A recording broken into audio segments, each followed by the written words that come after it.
OpenAI is gaining an upper hand as long as using the internet is concerned. Not just any other software, they've launched a new way for you to chat smarter, for you to use the internet smarter, for you to be faster in whatever you're doing.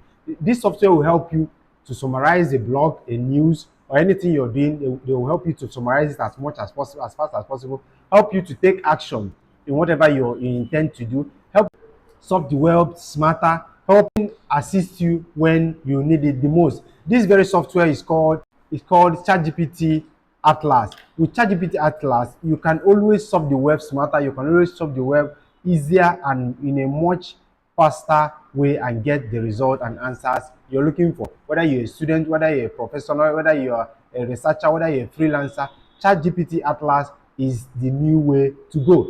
I know a lot of people want it to be on several other platforms. It's still just available on Mac, on Mac OS, just still available on Mac.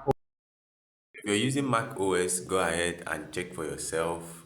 Explore the software, explore the ChatGPT Atlas web browser. Check out if it's comparable, if it's good enough, if it can help you do a whole lot of other things you want to do.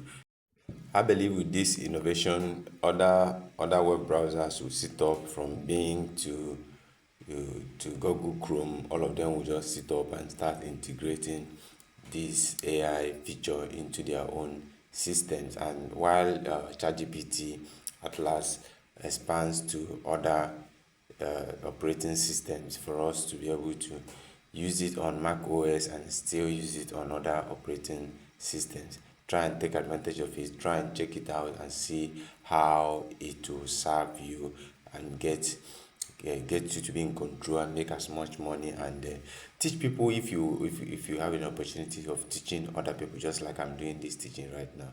ChatGPT is here.